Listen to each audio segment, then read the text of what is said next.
All right. Ah, boy, that was a game that happened. Tennessee loses to Arkansas 19-14.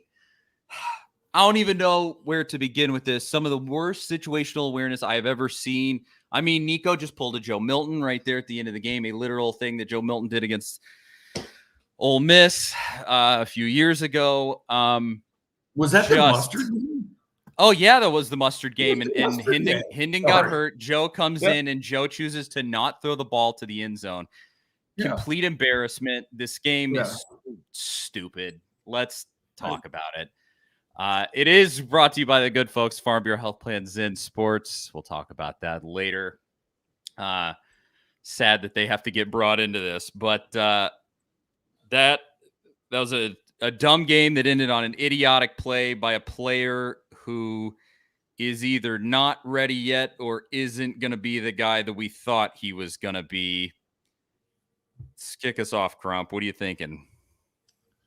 Well, first off, the first thing that comes to my mind is the crazy statistic that was 2 top 5 SEC teams getting beat by unranked SEC opponents for the first time in SEC history in the same week. Once again, now wait, hey, Tennessee's not a top 5 team. Let's start there. Well, not with this offense. That's not a top 5 team.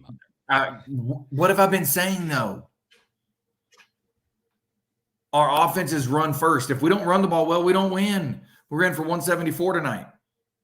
But that's a decent night. That's a decent night. It was like Tennessee. It was one big run. But that is not a decent night for Tennessee. Dylan Sampson was 22 for 138 and 2 touchdowns. I don't know what else the man can do. Yeah. I mean, he was your entire offense and then I don't know what else he can do himself. Honestly. O-line was bad, wide receivers were bad, Nico was bad. Bad reads. All just bad reads, late with the football, sitting in the pocket too long. There's just a lot of things. Now, granted, what have I said? Heupel's whole tenure here. We are going to have problems of sitting in the pocket because of the offense, because everything's option route. So we're always, when things don't look perfect, we're always going to have that complaint because of a lot of things are option route based. So you have to sit and let it develop because you have to figure out which literal option they're picking. So I'm always going to end up saying sitting in the pocket, but that's also a double-edged sword because of how the offense is. O-line played better in the second half. Wasn't phenomenal, but was better. But when push come to shove and we needed a play and we needed a completion, who is the one person we've been able to go to his whole tenure in Knoxville outside of getting injured last year? Brew. Why did we not go to Brew? I know he did get a little banged up. I get that. Him and Thornton both. But just in general, did he have a reception tonight? I don't think so. No. Well, no, he had 2 receptions for 9 yards. He had 2 for 9. Oh, two for okay. Fine. I stand corrected. Thornton only had 1 for 42 on that last scramble play. Why is Thornton not getting? Thornton's our deep ball threat right now. Why was he not getting targeted? Just things like that I go to in my head that I'm like, well, we're a good team. We're a damn good team, and that is a big BUT. We're not there yet. Our schedule has been, and everybody's going to do it though. I get it. Everybody's going to kind of cupcake the beginning of the schedule. You need to in today's world. I get it, but it's not challenged us at all. And here's the bad part. We have not played any of the good SEC quarterbacks yet. Green had a pretty nice game. But, I mean, here's the deal. Nice. Are you going to say he's a top-tier SEC quarterback? Yeah, no. Because I mean, here's the deal. At the end of the day, I mean, my score prediction for this game in leading up our show this week, I said 38-20 Tennessee. I pretty much nailed it with Arkansas. I thought they were going to score 20 points. I thought that. And they scored 19. I almost hit it on the number. But 14 points in a game by this offense with Dylan Sampson back there, with the potential that Nico has, with some of the wide receivers that you have there. As you mentioned, I mean, it's one of the deepest wide receiver rooms that you'll find. And this is the product. 14 points against what to this point has been a middling defense. I would say it's been upper half of the SEC, but not great. And so, I mean, what are you doing? 14 points? It's a complete embarrassment. For what you've seen out of Heupel, like the 19 points given up by the defense is still there. Your defense is generally like, you know, it could be better. Your defensive backs got roasted at points, but like, I don't know, man.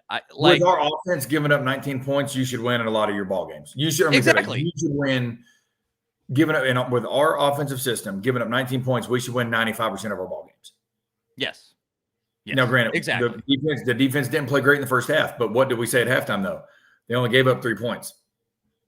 Yep. Like, they didn't play great, like, statistically with numbers, but at the end of the day, they only gave up 3 points. It was the bend but don't break.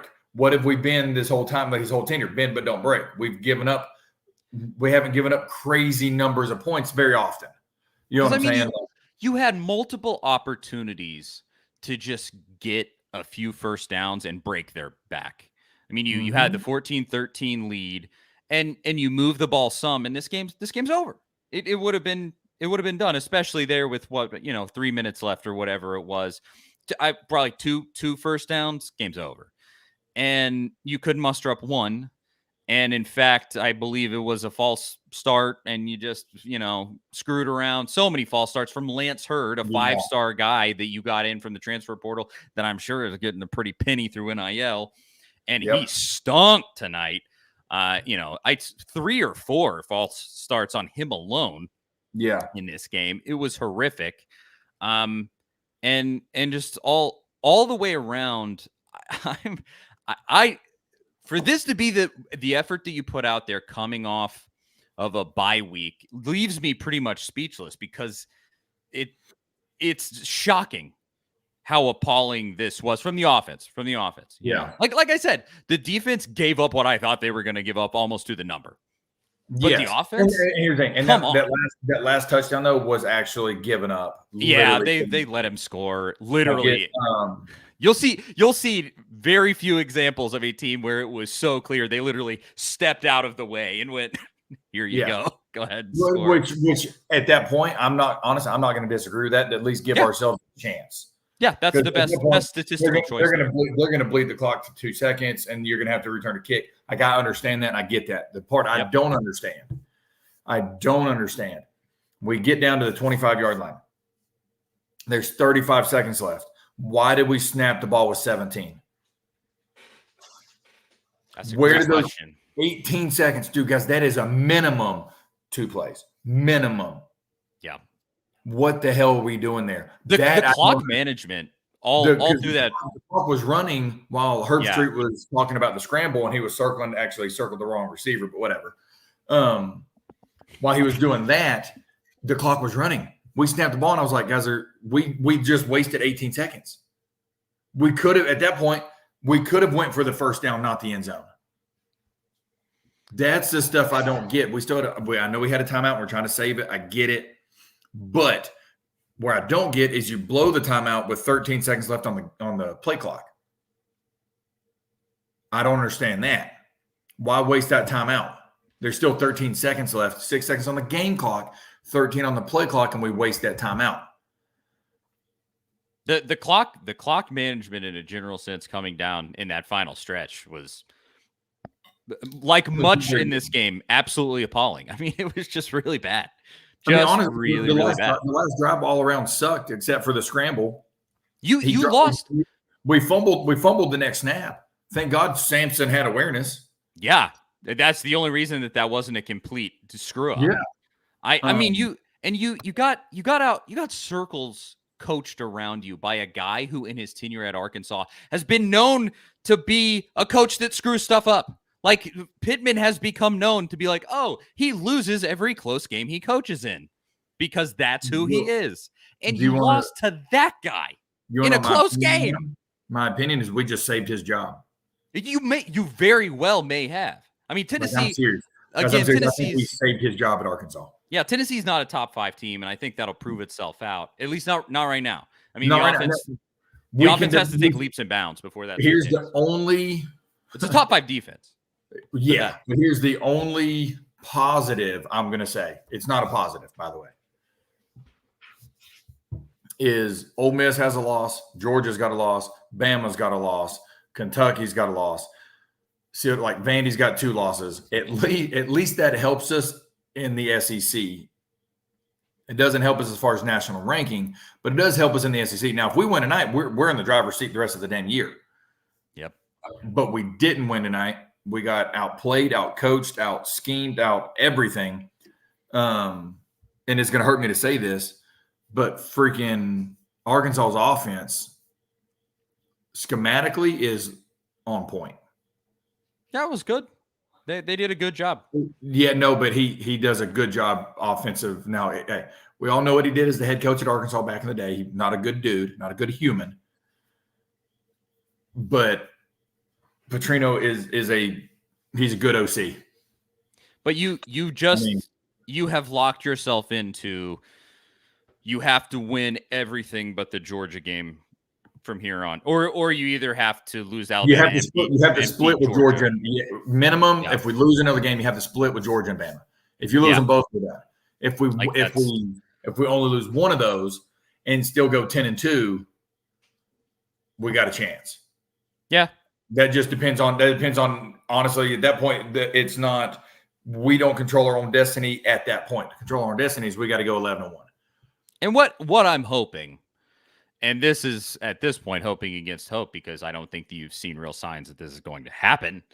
But in the friendly confines of Neyland, in these games coming up where you have a whole set of home games, Nico can hone things in, and this whole operation can get better. You have to just hope that happens because if it doesn't,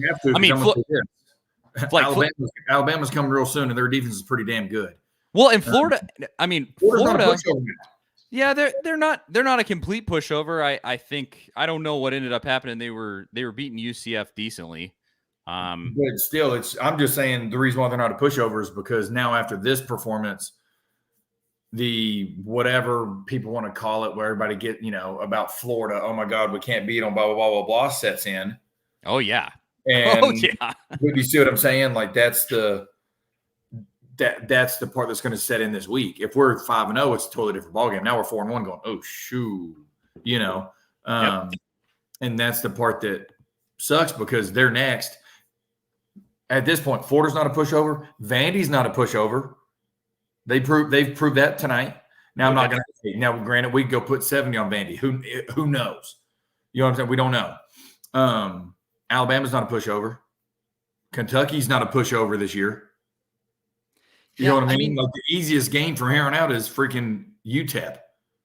This really, Justin says here, this looked like a Randy Sanders offense. It really did.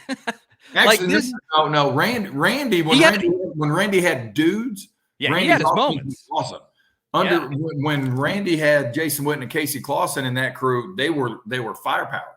Yeah, he had his moments actually, but yeah, in the waning days of Randy Sanders, it got pretty rough.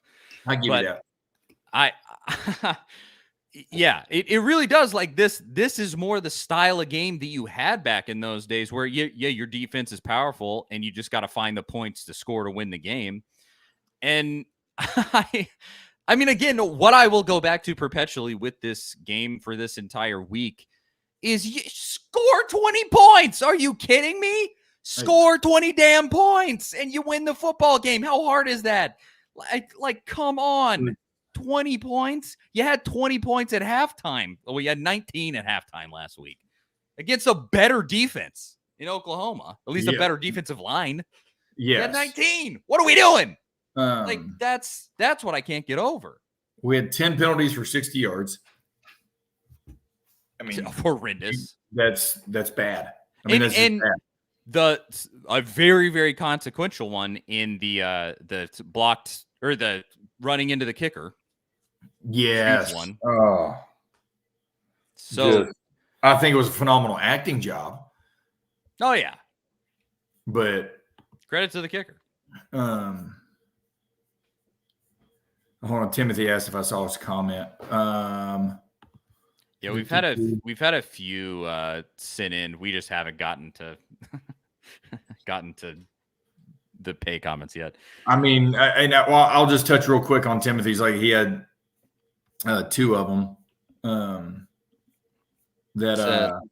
Holding the ball too long, less option routes, more multiple offensive scheme. I hate the veer and shoot. And then he said, I think Nico might need to stay to a senior year. He's no Archie Manning. I mean, we'll see how quickly he progresses. Yes.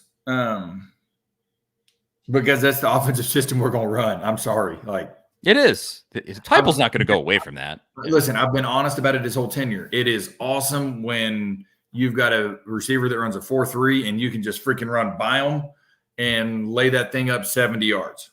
It's phenomenal. But when you don't, this is kind of what you're going to get. Yep. I'm sorry. And that's where, is this all on the quarterback? No. Hell no. It never is all on one player. Like ever. No. Yeah. I mean, he was bad. But the thing that I look at is the throws that you're making, are they catchable? Yeah. At a certain, like, accuracy is one of the best things you could ever have, if not the, because you got to know where to go with the ball first. But a catchable ball is not always accuracy from the fan's perspective, but ball placement, understanding where to put it in certain situations. But when they're just wide ass open, you can't throw it to where they got to fall down. Hence what Arkansas did. Arkansas did this in the first 3 drives on 4th downs. He did the same thing, and they ended up not getting it, right? You got to throw catchable balls. We did not throw the catchable ball in the moment we had to have the catchable ball. And we can't. I love this player. He's going to go down as one of my all-time favorites to watch is Dylan Sampson. I've said that since his freshman year. But it can't only be him.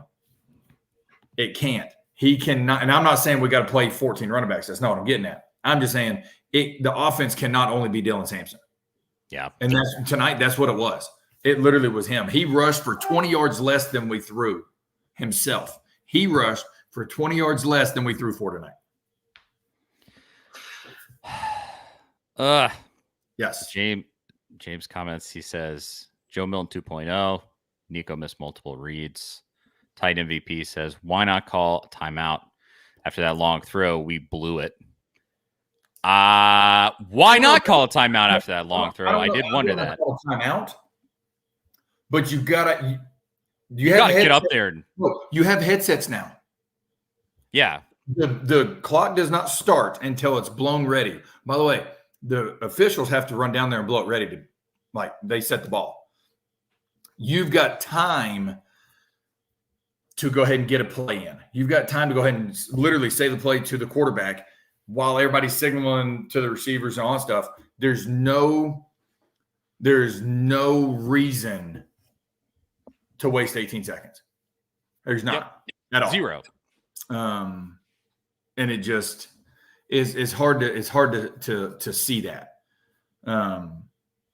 It really is. Now, is our season over? No, it's not over. We're 4 or 5 games in, but we if we want to have a chance to do something and not just go to the, Honolulu Bowl or whatever, then we pretty much, one loss is still going to make it tough. Or like one loss is out. It's going to make it tough. You almost got to win out. Yes. You have put yourself in a tough position that you didn't have to be in. Yes. And that's unfortunate because you win this game and you're pretty golden. You could lose, theoretically, to Alabama and Georgia and still make the playoff and still have a chance at a title. And that's really, really unfortunate. And that's the situation you put yourself in. Now here's probably a question that'll be the big one once people decompress and kind of take in exactly what happened. is Heupel is terrible on the road, and specifically on the road at night. I mean, just totally horrific. Because what I really wonder is if Florida comes into town next week, like the weird position that it'll be. If Florida comes into town next week, you're at home, friendly confines. It is a night game, and then you dispose of them somewhat easily. I think that's still a distinct possibility. Just because the defense is so good, and maybe you can figure some things out with the offense without the crowd noise, the distractions, all of the Lance Hurd false starts, putting you behind the sticks from the start of drives. But I mean, I thought we might have gotten it figured out last week with or 2 weeks ago at Oklahoma. I mean, it's a great win in a huge road environment, but boy, I mean, this dude just continues to lay eggs in these spots. And I mean, this is the king egg to me. 14 points in this guy's offense, in Heupel's offense. I mean, what are we doing? And that's a tough conversation. I mean, there's no like, I mean, maybe you could talk about like Joey Halsley and the job that he's doing or not doing. You know, I'm not calling for any coaches' jobs or anything like that. But like, what's the deal? What is the deal in a spot like this? Why is it perpetually unprepared outside of that one Oklahoma game and a couple of games against Kentucky? What the heck is happening? What is happening in that spot? Because this is a pattern. And I don't know what to even say about it. I'm hesitant to say, like, to make this comparison. But somebody made a comment a second ago, and I'm not saying I agree and I'm not saying I disagree, but it's funny on how this plays into what I've said about Georgia in the past. All right. So when Kirby gets to Georgia, they start winning, they do all this stuff, blah, blah, blah, right? They go back-to-back natties, all this. Awesome. Cool. Whatever. Well, before Kirby got there, who was the offensive coordinator? Mike Bobo. Oh, yeah. No. Who is now the offense coordinator again? Mike Bobo. Yep. And you see the lack of just, it's like you're hard to watch. You know, I mean, I'm serious. You know what I'm saying? That offense is not, I mean. But here's what I'm getting at. The comment a minute ago was, is Josh Heupel our Mark Richt? The reason why I want to talk about that is because I've talked about that, what I just said with my dad and our friends and all that stuff of, I like Mike Bobo as a person. But Mike Bobo has proven the more the game evolves, his stuff doesn't. And it's not like it's not transferred over. And I guess what I'm trying to get at is I want your opinion on this. Was what's his face at South Florida now? Was he Alex Golish? Yes. Was he our version of quote unquote Kirby Smart? Does that make sense? I mean, it's a fair point because I don't know. That's what I'm asking. I don't know. I want some feedback here. Yeah. Obviously, a lot of people have been saying, like, was Golish the magic? Like, was that what was really made all that cohesive? Maybe it was Jalen Hyatt. Maybe it was Hendon Hooker. I mean, there's a lot of places you could go. It didn't hurt that Jalen Hyatt was good. But we also watch this. Also, he also did it. You ready? He also did that with a quote unquote washed up, not very good ACC quarterback. Well, next thing you know, this dude's in the Heisman race. Yeah, so it wasn't that way. He wasn't that washed up. Yeah, does that make sense? That's true. We saw he wasn't washed up. We saw as Tennessee and the program saw his potential. All of that was, I don't know. I mean, it's one of those. Is like it's hard to say he's not that situation. Yeah, I mean it's too early to say like, oh, he's a Mark Richt. I've said that about Rick Barnes and the basketball team. I've said he's got a real Richt stripe to him just because he can get to the big game and he just can't win it outside of that one SEC championship. But yeah, I think it's still too early to exactly say. If you take an asset like Nico and it just eventually never goes anywhere, that's when I think a real serious conversation would be had about Heupel. I want to see how they play at home this season. I want to see how they finish out. I want to see where this goes, because specifically the uniqueness of this situation, where the defense, specifically defensive line, is so special, the way that they can really work for you. I mean, I want to see at least this season out, and then maybe have some amount of a conversation like that if it goes that direction. But if you beat Alabama and then you give Georgia a game and you win out and you make the playoff, like, okay, we'll see where we land. Yes, but if it's 9-3 in the freaking Tax Slayer Bowl again, then hey, there's some conversations to be had. Yeah, because 9-3, that's the Mark Richt number. 9-3, 10-2. It's so close, but not there. Exactly. That's the thing is, if you're not that Mark Richt, you don't lose to an unranked Arkansas. You don't. I'm not saying you beat them by 60. That's not my point, but you don't lose it. Right? Watch this. Look at Saban. Was last year, South Florida. They didn't lose it. You see what I'm saying? If you're a true like champion, whatever you want to call it, champion of life, blah, blah, it doesn't matter. You don't lose that game. Yeah. If this is a championship caliber team. That's true. Now, Nick Saban on College Game Day did say this morning, I've had multiple teams win a national championship, losing a game, blah, blah, blah. That is true. But the situations back then were different. LSU won a national championship in 2007 with 3 losses. The situations have changed. Yeah, if you're not undefeated or 1 loss, you don't get in now. Yeah. I mean, you still have, thankfully, you still have your goals in front of you here.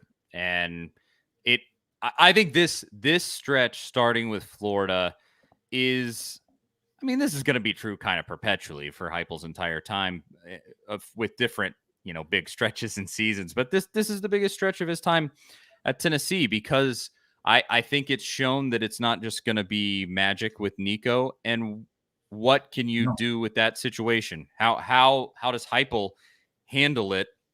And does the stretch at home kind of solve that? Does it give him time to develop in a more friendly environment where he's not having to handle the whole road and the whole thing? I mean, it's a lot, and for a dude where to this point, this kid has not played a big football game inside Neyland Stadium. He hasn't. He's played snoozer teams. Yeah. And whipped Iowa and whipped NC State and whipped Oklahoma. And then we're here. And so he still has not done that.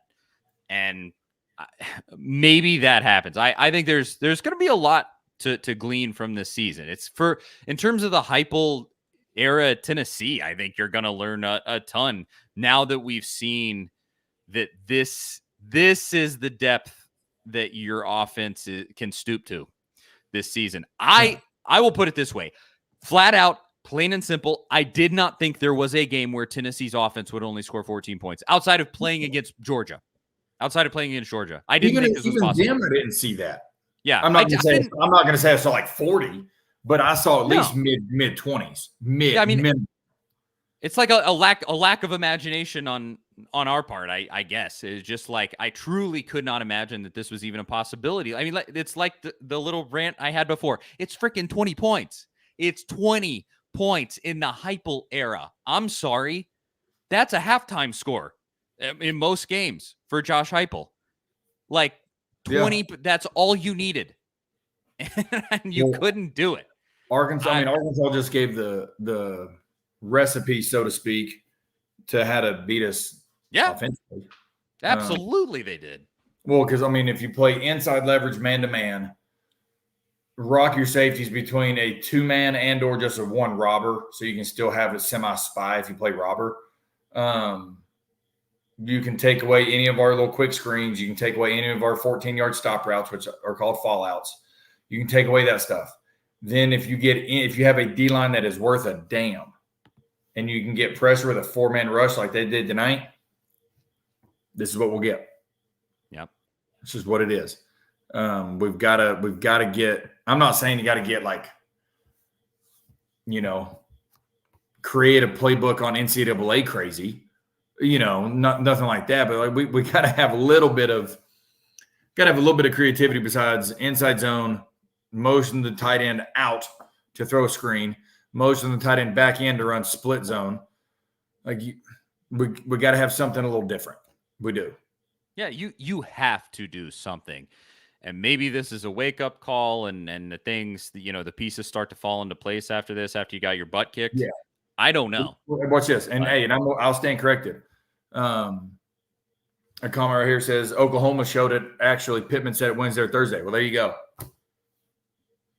The formula to beat us is out there now. Like with Hendon, it was harder to beat us because Hendon, we had so many designed quarterback runs. But who was calling plays? Yeah. It's true. It is different.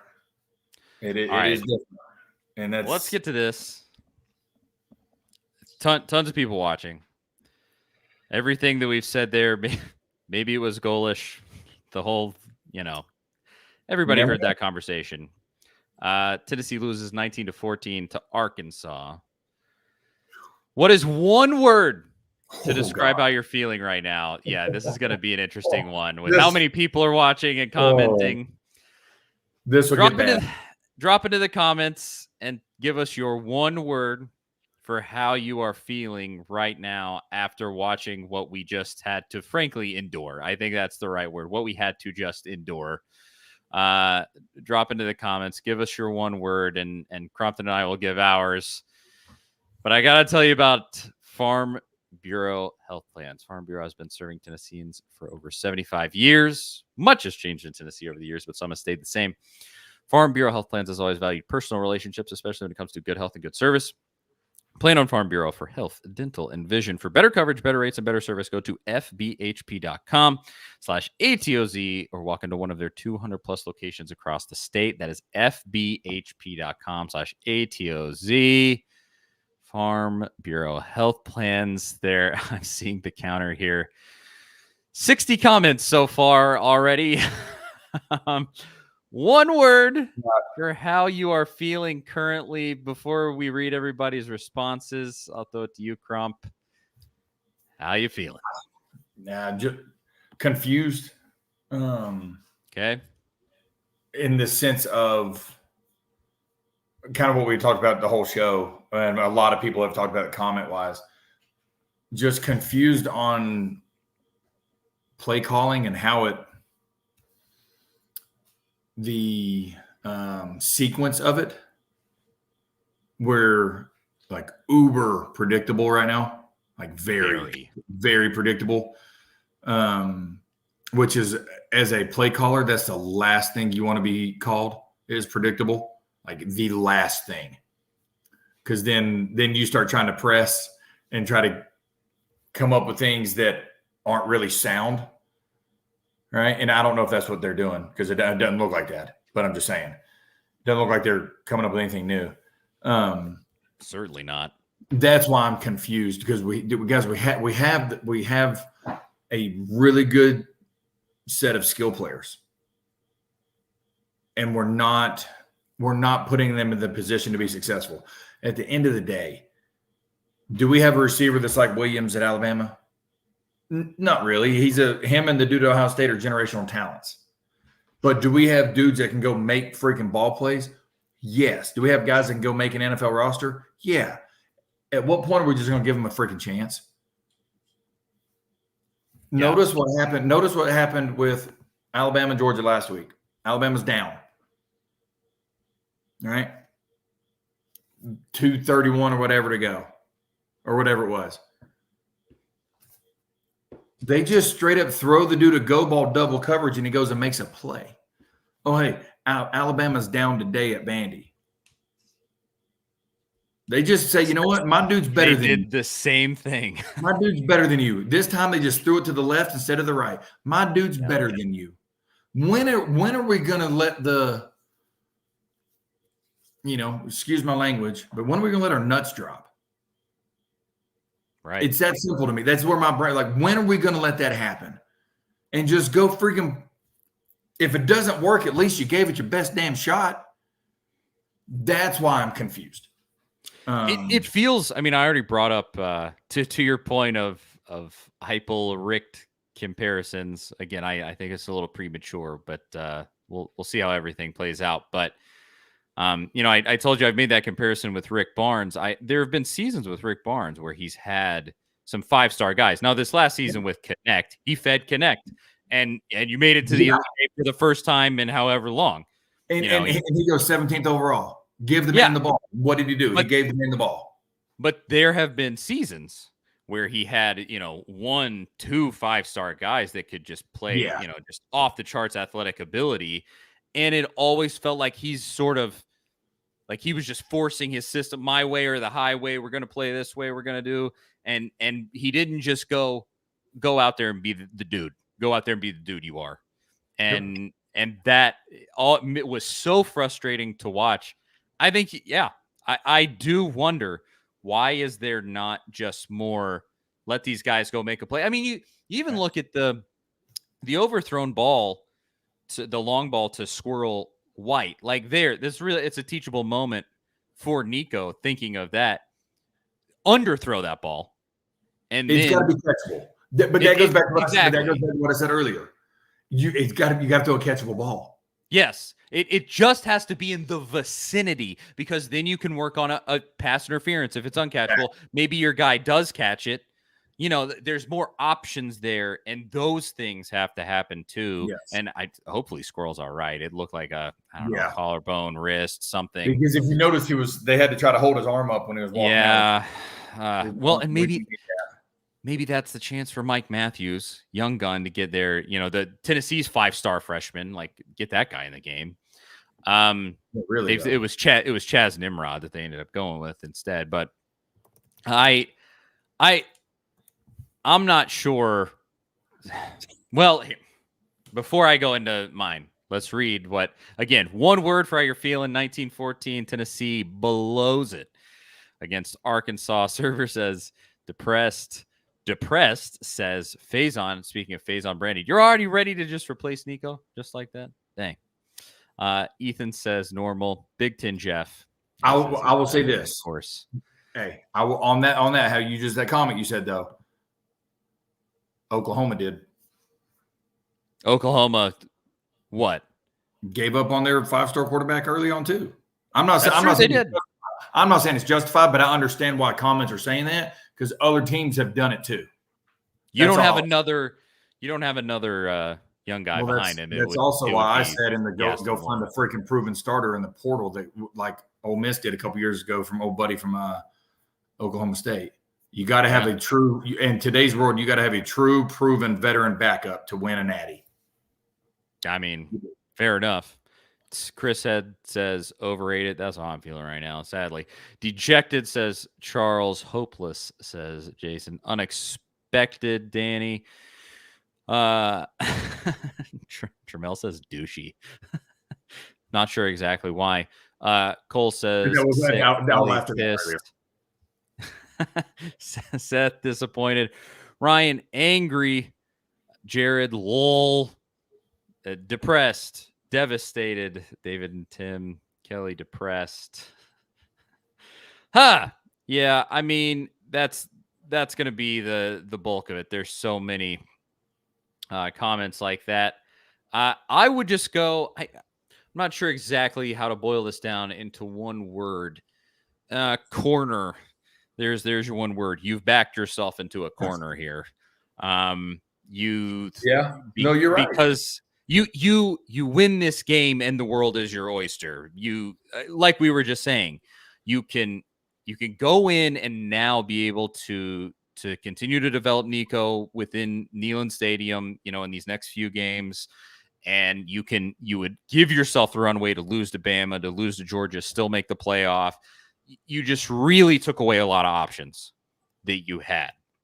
A lot. And I mean, as you were saying, misery loves company. Bama, Georgia, Tennessee now all have lost. Missouri got drug all up and down the field today. That does warm my heart. I'm not gonna lie. Oh yeah, at least you can say Missouri's a bigger fraud than Tennessee, so there's something, I guess.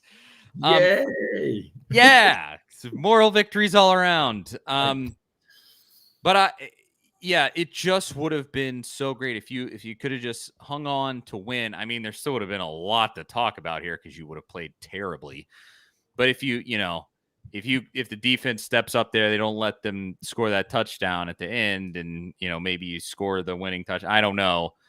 You still would have played like crap in that game, but you would have played crap in that game and won. And so, that's mine. Corner. You backed yourself into a corner. Here we are. Congratulations, everybody. Yeah. I mean, it's been too good of a stretch for Tennessee. Let's be honest. We had this coming. It's been too good. You beaten Oklahoma, the Morgan Wallen concert, the national championship in baseball, everything. It was just too sweet. We had to have something here. But maybe this is a wake-up call, and maybe it turns Tennessee around. I will ask you this, though, Crump. You're honest, and we'll probably pull this out because I think this is going to be the main conversation going forward. We'll probably pull this out for a clip, so just keep that in mind. Your truly honest assessment of Nico and specifically how you feel about the rest of this season with him. All right. Well, so it was funny you asked that. So what I was doing is I was looking this stuff up real quick. I'm almost done. I got to make sure if this does or does not include certain things. Okay. Yes, it does. All right. So I'm almost, I swear. I got to get out a handy calculator. I swear to you, it'll make sense in a second. Maybe.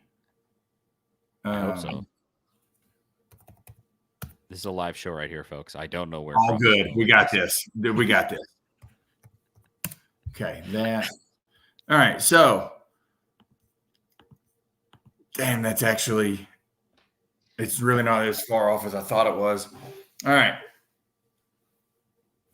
And going back to the comment earlier about how I was kind of zoned out, but then I commented on it. I said, well, it's justified because Oklahoma did it. Somebody in the comments said they wanted to replace Nico, or they were talking about Faison Brandon, who's coming in. I was like, oh, you're so quick to want to replace Nico. And what did I say? He said Oklahoma did it. And guess what? Nico has only thrown for like 160 yards more than Jackson Darnold in the same amount of games, same touchdowns, and more interceptions. So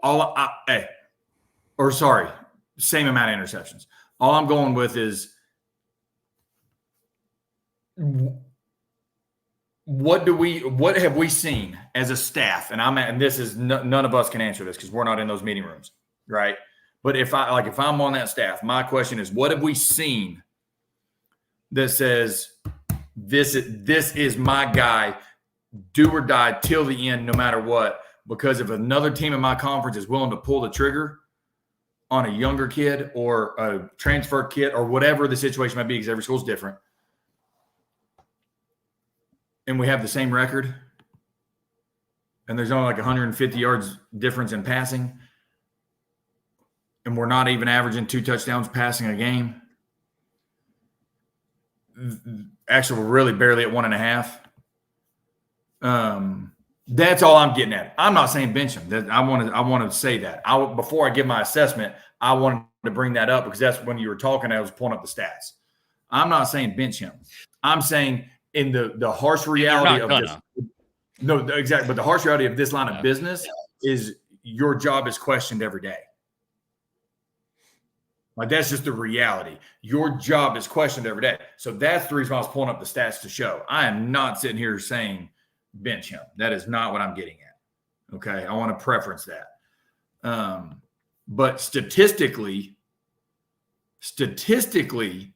he has not been as good as any of the two before him at this moment.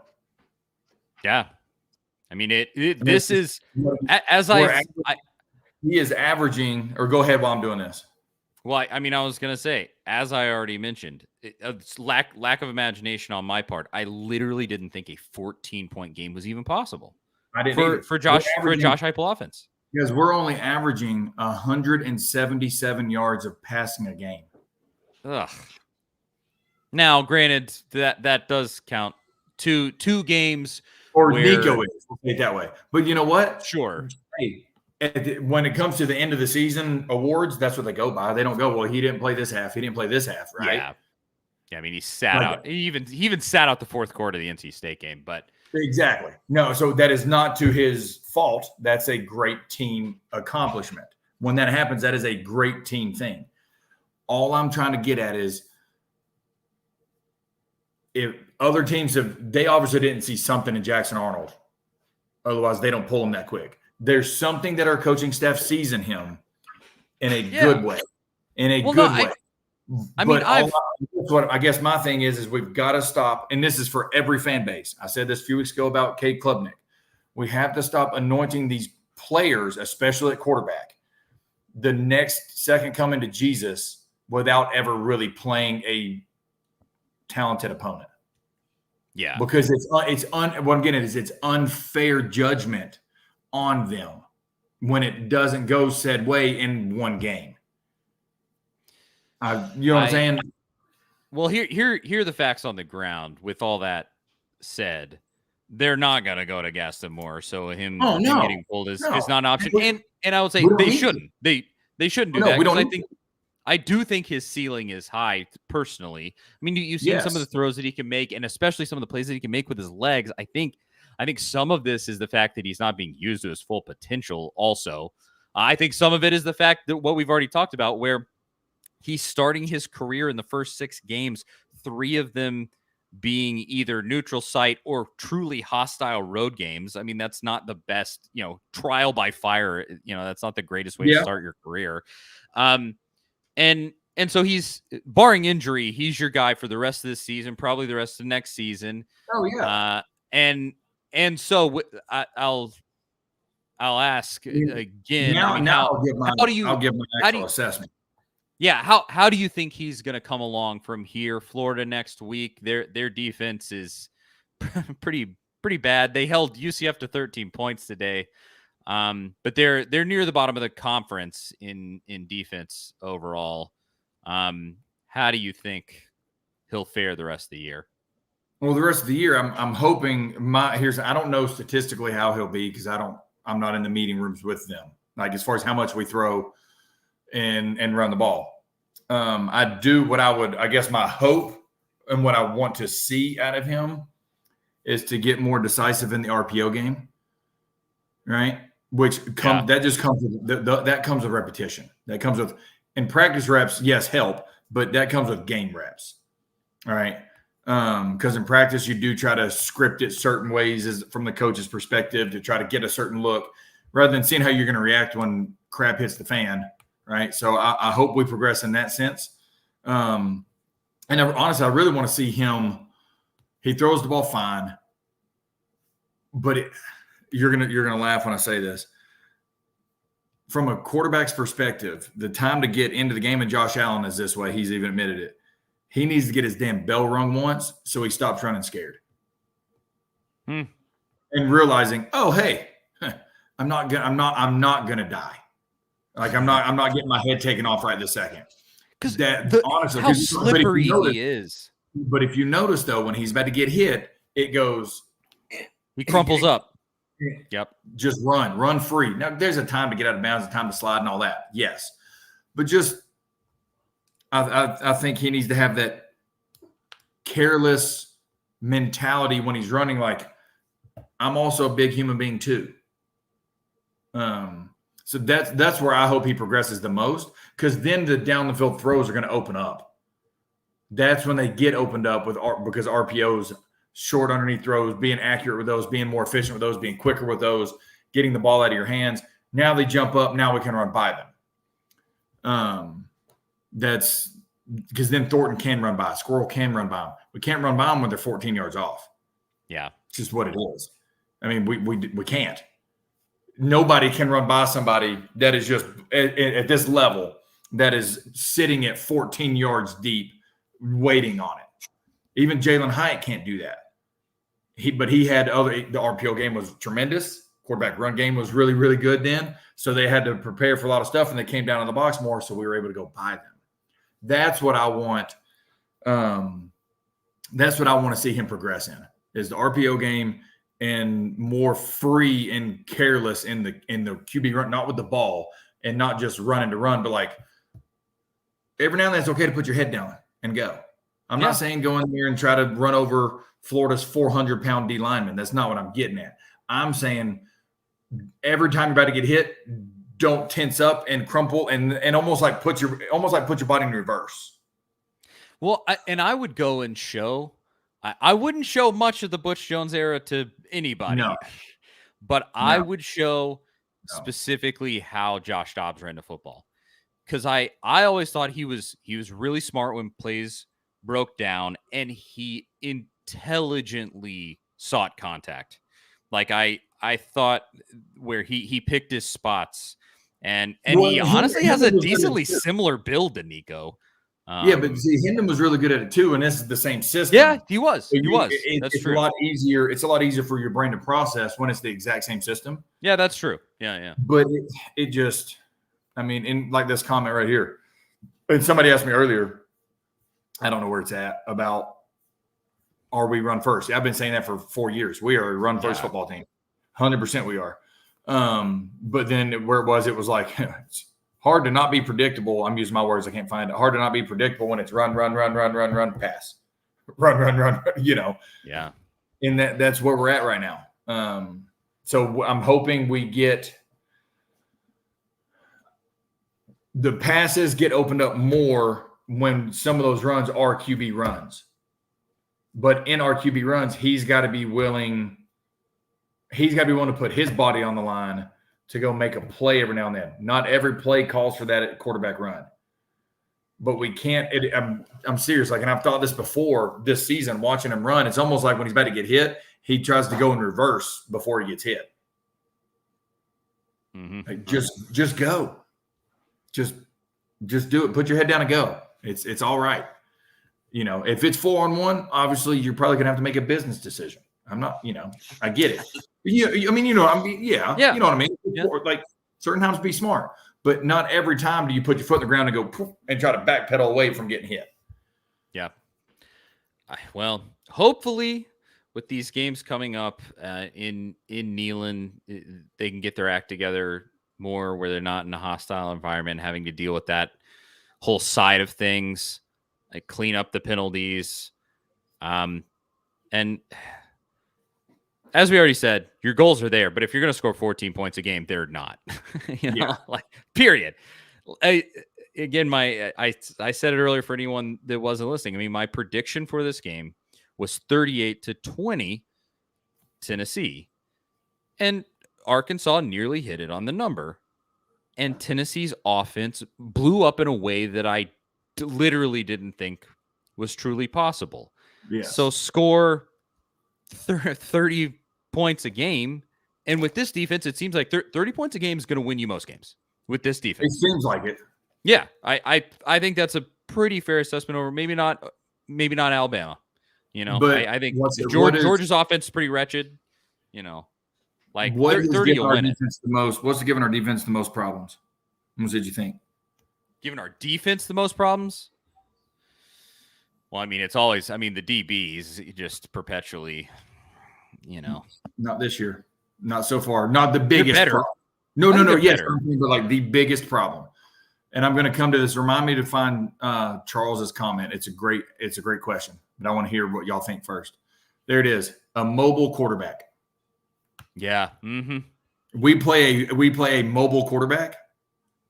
It hurts us. Our D line is made for a pocket passing quarterback, which is okay. What I'm afraid of is Florida's going to get sense of that and put that freshman in Yeah, Lagway. That can move way better than Mertz. Yep. But if Mertz is in there, that's an advantage us. I kind of feel like Billy Napier's too stupid to do that, but we'll see. You never know. But it really, so we've got to be able to take care of what we're supposed to do against Florida, because who has a mobile quarterback? Well, good Lord. Alabama certainly does. The very next week. That's what I'm getting at. And that's where it hurts. But I want to talk about this comment. It was a question from Charles that we find. It says, can we not just run against these 3-3-5 defenses? How do we make that more successful? A 3-3-5 defense. So for everybody understanding, a 3-3-5 means 3 down linemen, 3 linebackers, 5 DBs, right?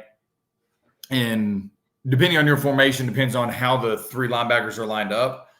But typically in our offensive formations, in a 3-3-5, you'll end up having one more in the box than we can block, just because of pure mathematics. Because if we have a tight end in the box, it brings another DB closer. So he may not be in the box count, but he's an edge setter if we bounce anything. Yeah. It's when you play 3-3-5, you got to be able to freaking throw the football. Period. You got to be able to throw the football. Guys, we can't throw the football right now. I'm sorry. Going into this season, I thought we were going to be able to throw it all over the field. I did too. I've said it multiple times. We have one of the deepest receiving groups, and we're not using them. But when you get a 3-3-5 defense, you've got to be able to throw the football. So you spread them out a little bit, and now you can run it. A 3-3 stack is 3 down linemen, so 1 dead over the center, and then what's called 4 techniques, they're over the tackles, okay? Then you have 3 linebackers literally stacked behind them, all right? Like, this is why it's called 3-3 stack. That is one of the easiest defenses for linemen to block against in the run game, because of where they're at. Their pre-snap alignment is so predictable because it's a stack. You know where they're going to go. So it's easy to get angles on is what I'm getting at. It's never easy to block, but angles are the easiest to get to. Well, if we're bringing tight end in the box, now the nickel linebacker is coming on the overhang. All right. Well, we love inside zone, and we need a tight end to block. Well, now if we try to zone read, we have nobody for the nickel Sam. It means we have to RPO, which means we have to RPO running slants.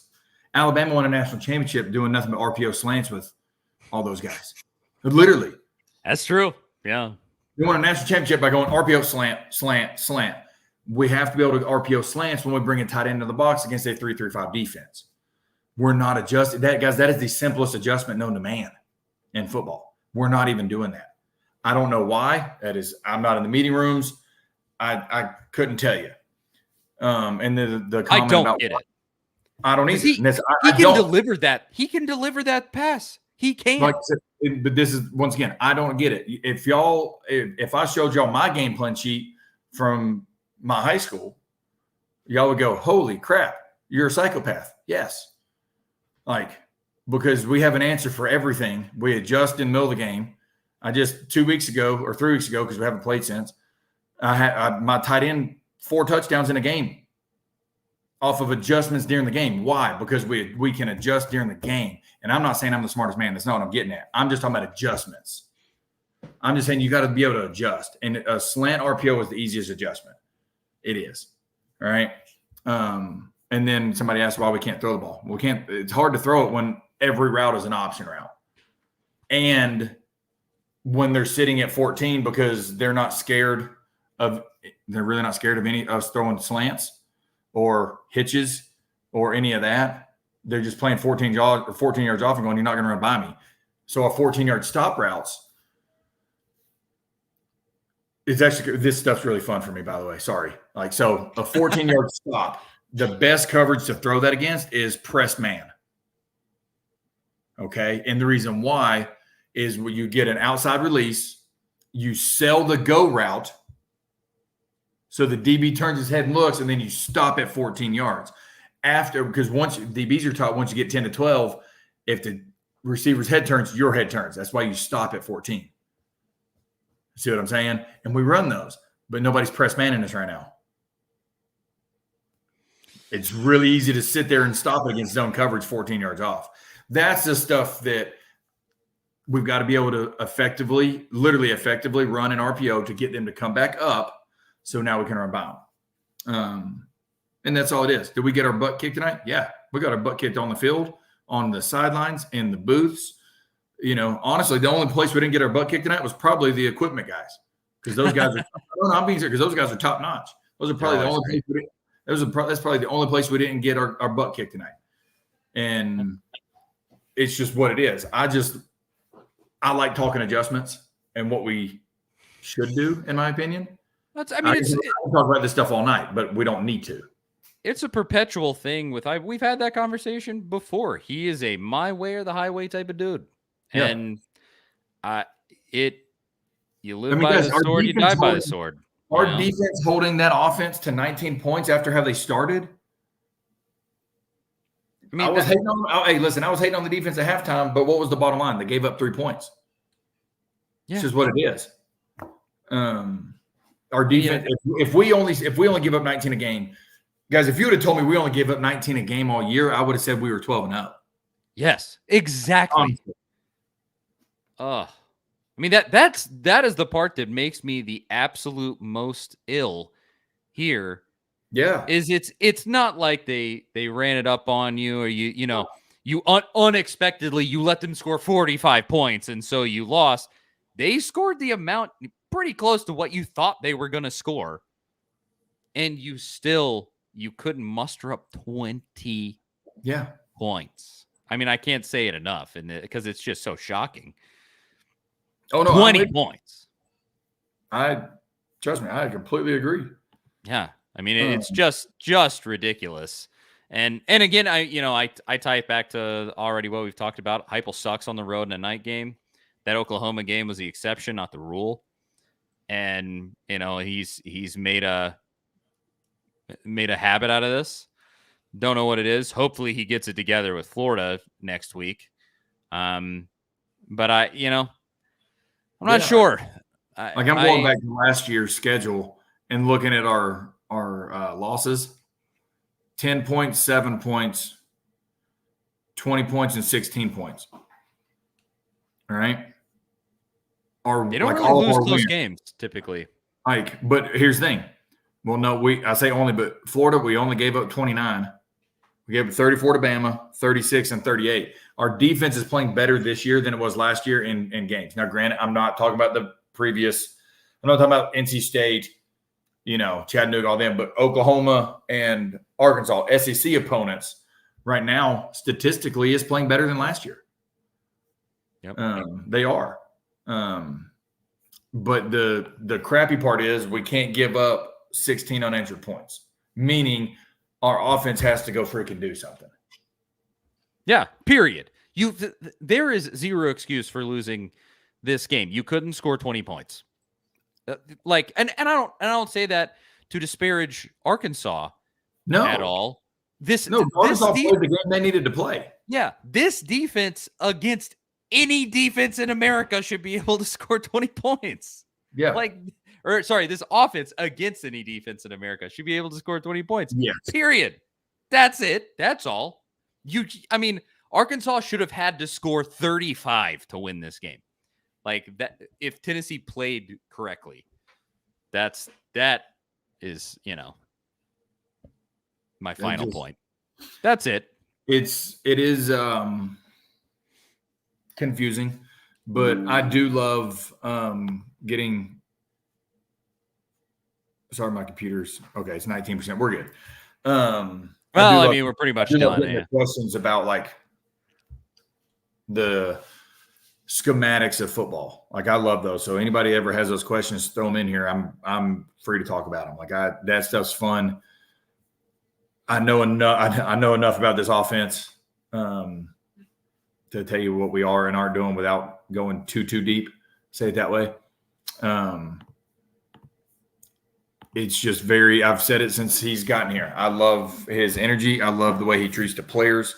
I love the way the players do play for him, or the old cliche would die for their coach, blah, blah, blah.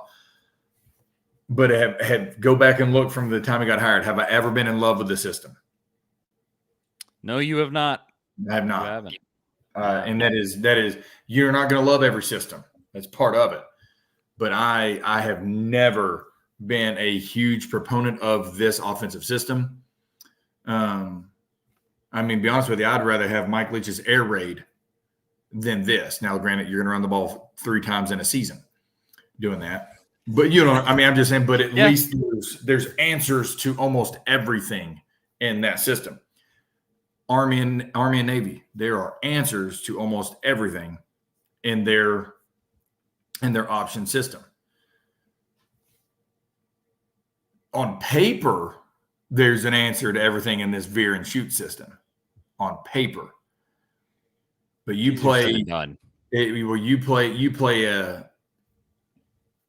disguise it as 2-man, and 2-man means that everybody's underneath is man under, man to man. You got this cat, you got that cat, but we're inside leverage. Because where are a lot of our routes thrown? Across the middle.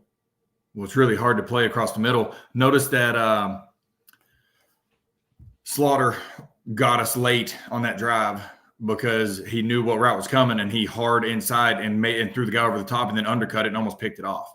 Because we try to throw so many, over routes or, whatever everybody calls them different in their system, like the name.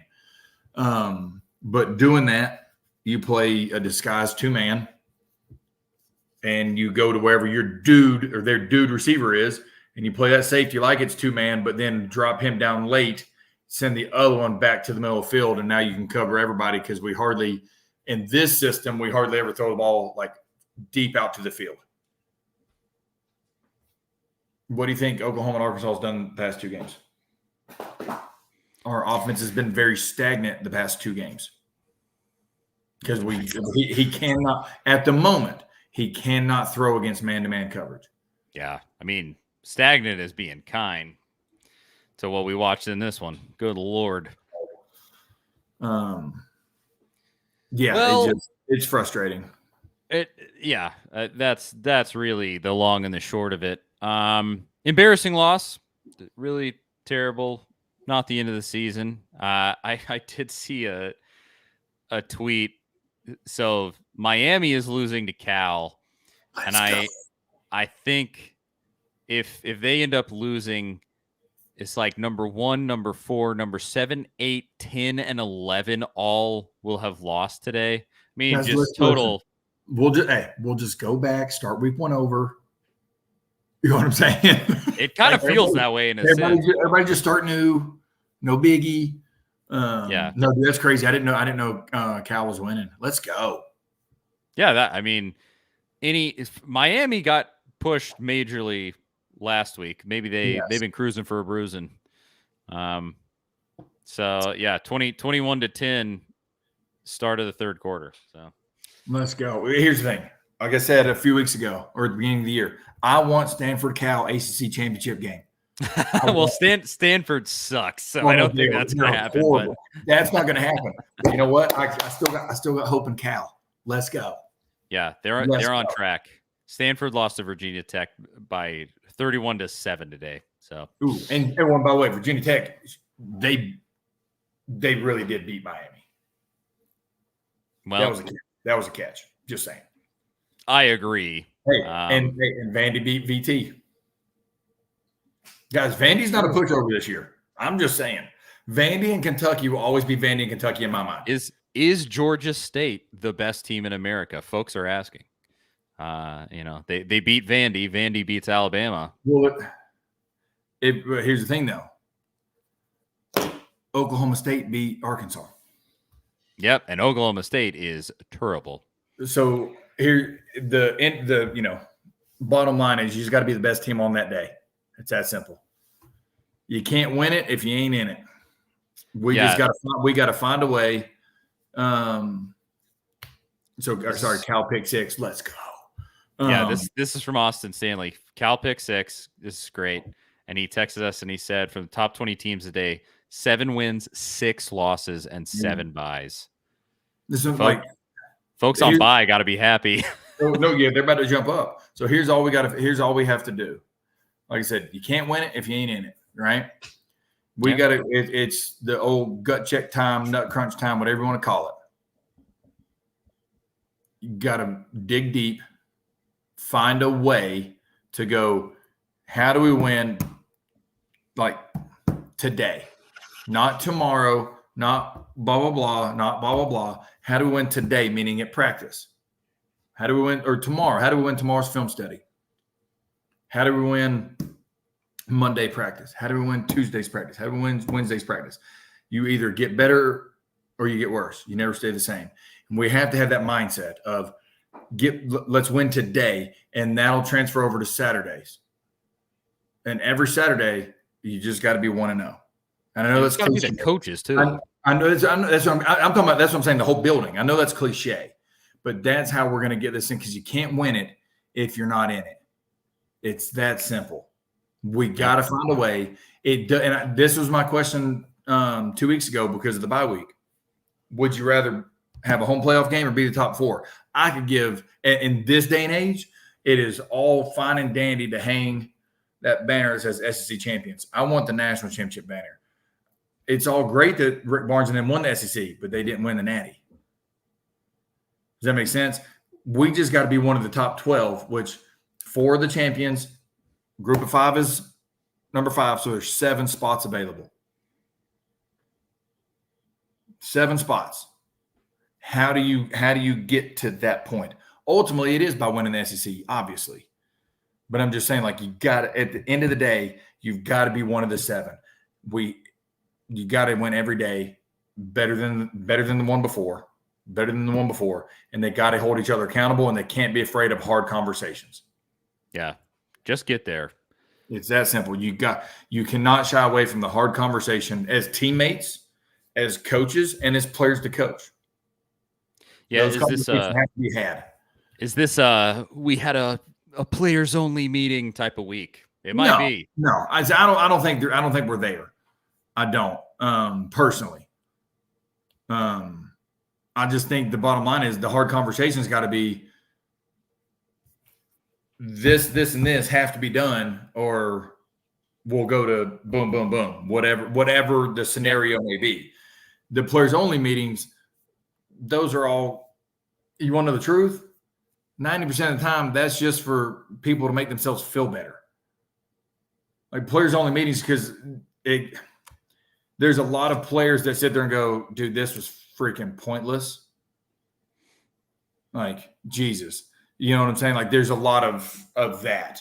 I'm not saying they're all pointless, but a lot of them, especially after one loss. Now, if you're 1-5, hey, you might need to have that meeting. Florida State, you probably need to have that meeting. But at 4-1, we don't need to have that meeting. At 4-1, we're probably going to, we'll probably drop to number 10. That's just my assumption, because the teams that have lost, I don't know. Something like that. Yeah. We're not dropping out of the top 25. The sky's not falling. We just played like dog poop today. Yep. So, but that's what I'm saying, the hard conversations, because it's a money-generating sport. It's one of the top money-generating universities when it comes to football. Those conversations have to happen to get where you want to get to. And I'm not saying they're not happening, because I'm not in the building. But to me, they need to happen a little more often right now. Say it that way. I mean, the key right now, you got to just go. This should be a week where you come out angry and you kick Florida's teeth in. I mean, do well. I'll ask you this: the very, very last thing here. Prediction for Florida. What happens? No, I mean, I think we beat them. I've said that all year. I don't think Florida's very good. Yeah, I really don't. No, and it's night game in Neyland. Like, hold on. Ooh. Hypothetically, if worst comes to worst, who would your top 2 targets be? Just curious who you would jive with offensively. Like targets on the team, like receivers? I'll wait for Ethan to respond. Like, if you'll expand that just a little bit. And see, because that's a good question, because that could go multiple ways. Coaches. Coaches already got number 1 in mind. This is like for offensive coordinator. Or yeah. Let's do it that way. Coordinator or head coach, or quarterback coach, or like whatever. I always think of this stuff though, because I'm a weirdo. Like I think he just says offensive scheme. Yeah, like for just OC or head coach. Because I have a yes. Yeah, I know. I have a list of people who I think are going to go to Florida because I think old buddy's out. But that's just me. I have a list of OC. Ooh, that's a toughie. Bring Alex Golish back somehow. Good Lord. He'll have a chance to be in the ACC in a year or two. Yeah. He's turning USF around. I'll tell you that. Or he has a chance to go to Indiana when Indiana's coach screws around and goes to Florida. Yeah, they're having a great year, Indiana. And who is he a disciple of?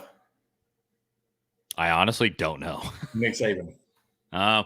And he's won at every level he's been in or been at. And now he's got Indiana to it's either 5 or 6-0. Yep. Now, granted, it's not been the hard schedule, but still. It's the Big Ten. No, he's about to hit it. He's about to hit his gauntlet here soon. But if I were to try to say OC, just OC, because if you want my opinion, I think Heupel's calling the plays. If you watch him on the sideline, the way he holds his game plan sheet, he's calling the plays. He is. And I think that's once again, hard conversations have to happen. I'm wondering if that's the conversation that has to be had that goes, hey man, you need to just focus on the game and relinquish this to somebody else. Like honestly, the style of system that we run is not too awful far off of what Coastal Carolina used to run.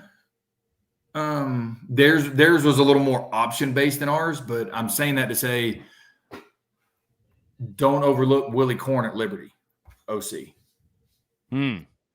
Willie's a really good offensive mind. Willie's a good recruiter.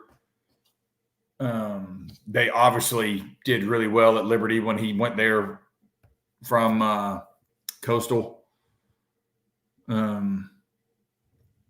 He would be on the short list for me. I'll say it that way.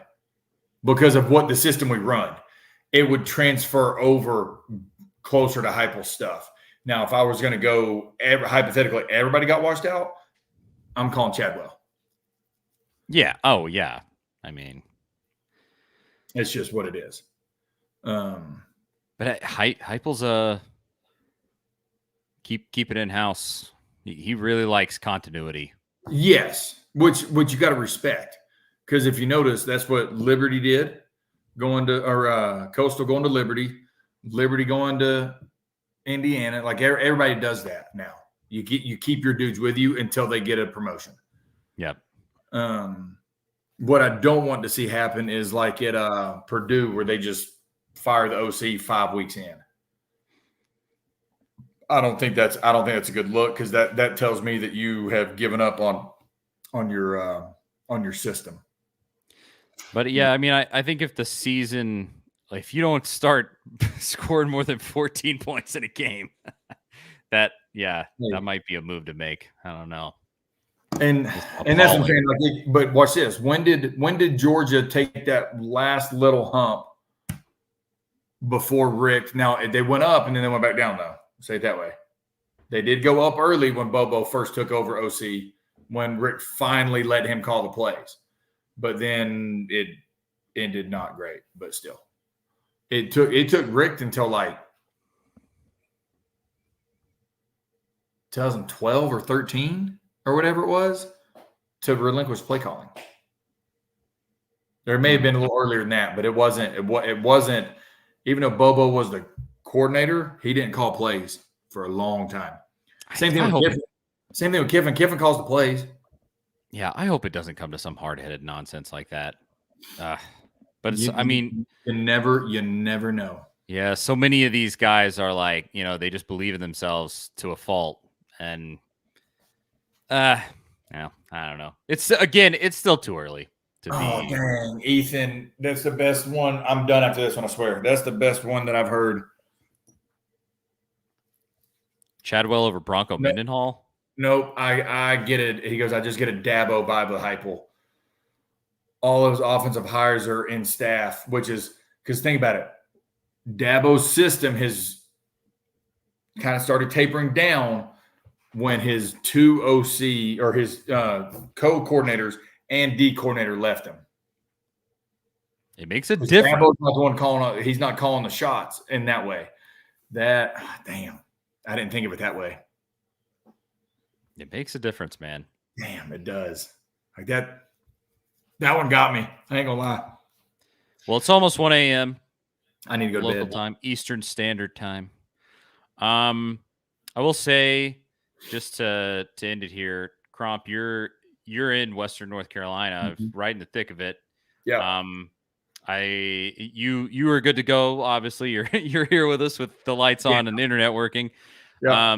But a lot of people around you aren't doing that well. And so we put a whole set of links down below. It's the same links that I had in the show this past week. Go explore that if you want to donate your money or your time or your resources to the good folks over there. I don't know if you want to say anything there before we bounce out of here, Crump, but just needed to mention that on the way out. Yeah, I appreciate that. Yeah, our area got hit with the worst it's ever been hit in the history.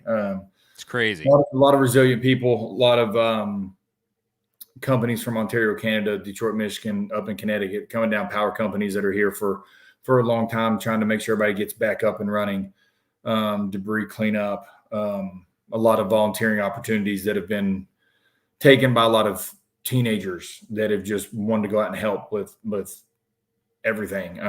So, our area is grateful for what has been given. It's just, it was tough. Luckily we're about 9 or 10 days in, so it's starting to settle a little bit. It's always tough trying to get back to whatever normal will be.